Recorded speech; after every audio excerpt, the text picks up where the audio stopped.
There's four really big stories, but chief of which I think was the fact that mirrorless cameras have completely taken over our collective consciousness as filmmakers go, especially the 4K full-frame mirrorless cameras like the Nikon Z6 and Z7, the Canon EOS R, and the Panasonic S1. All three were announced within 2 weeks of each other in the fall. Now, all of a sudden, everybody wants to sell all their DSLRs and camcorders and buy a mirrorless camera to shoot on. It's kind of crazy. These cameras offer 4K, hybrid log gamma, and some offer 10-bit 422 internal recording. So it's understandable why everybody would really like to want to have a brand new toy that does all that. First, congratulations on your one-year anniversary. We are just delighted to have you with us, and I enjoy our conversations every week. Second, how big really is this mirrorless movement?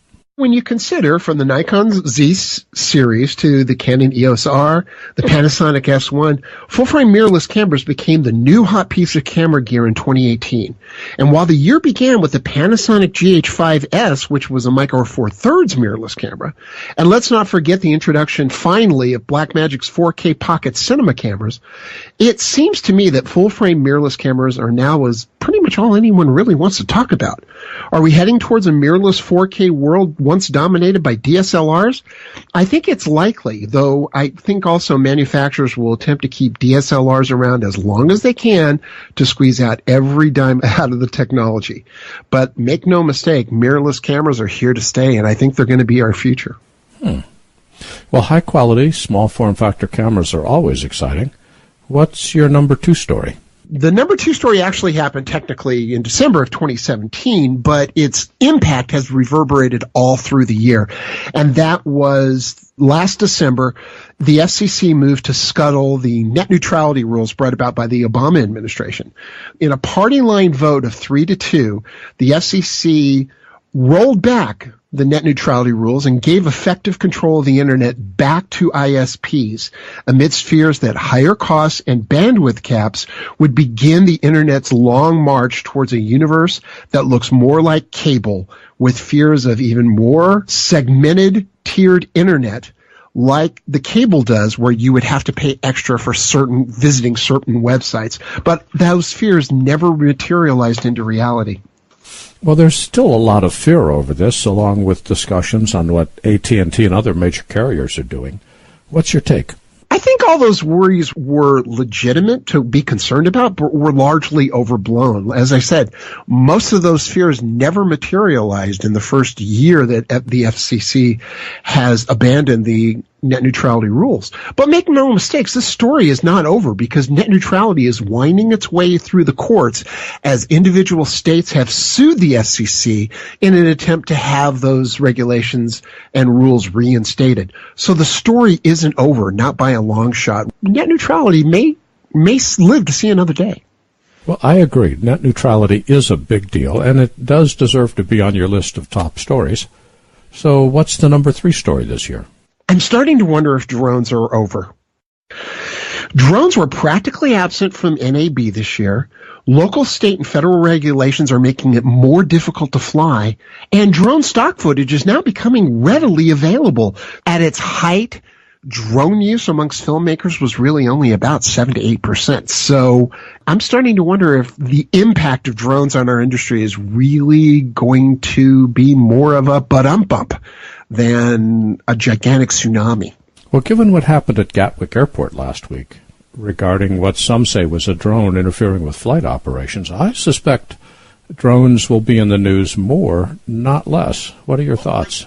Oh, I agree. There's always going to be some yahoo that's going to take his drone where he doesn't belong, and those types of stories are going to hit the headlines. By the way, I read yesterday that it looks like that it may not have been a drone that hit that airplane at Gatwick Airport, but we'll have to see how that story bears out.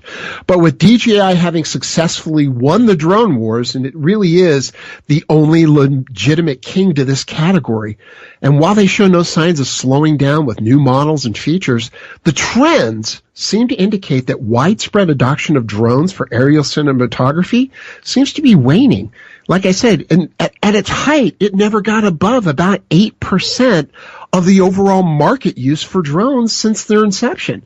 This may be due to the lack of competition since DJI now is the king, but I think it's more likely due to the regulations put on now by state, federal, and local municipalities that are making it flat out difficult to fly your drones anywhere. You know, if I want to fly my drone, I have to drive 25 miles out of the city in order to do it because of local regulations. It's becoming a real hassle. But the good news is professional drone pilots are now starting to license their footage through a variety of stock companies like Pond5 and Shutterstock, meaning that if you can't fly your drone to get that particular shot, you may be able to license it anyway. Okay, let's see. That's mirrorless cameras number 1, net neutrality number 2, drones number 3. That's a pretty wide-ranging list. What's your number 4 story for the year? I have to think that one of the biggest stories of 2018 was Apple announcing that they were going to be discontinuing support for legacy media codecs. Future versions of Mac OS after Mojave will not support the 32-bit codecs originating through QuickTime 7, and users will not even be able to play back older video projects once the change has been implemented. So what's your opinion on this? Apple is forcing the professional world to move all of their legacy projects into a 64-bit universe by abandoning 32-bit legacy media codecs like Cineform, DNX, and Motion JPEG. In fact, there's a huge list of codecs that are being affected on Apple's website. But the good news is that Apple is giving video shooters plenty of time to begin to transition their old projects into new codecs so they can future-proof it. For me, the big takeaway in this announcement is learning that media is as directly tied to the operating system as applications. We can't just store media on the shelf and expect it to work years down the road. We need to continually and actively manage all of our archive media to make sure it remains compatible with current technology, and this is something we've never had to do before. That's true. And, you know, a lot of people have archived all their old home movies and all of their media projects onto DVDs. They might find in the future that those DVDs are unplayable anyway. So you always have to have a 3-2-1 backup strategy for all of your projects where you have 3 copies of each on 2 different forms of media, one being off-site. And this is just going to add to your backup workflow. You just have to start planning now. I think that's exactly right. We have to start planning now. So, what are your final thoughts? That's the wrap for 2018. And I think 2019 is going to be shaping up to be even more exciting. 2019 is coming. Let's all get ready.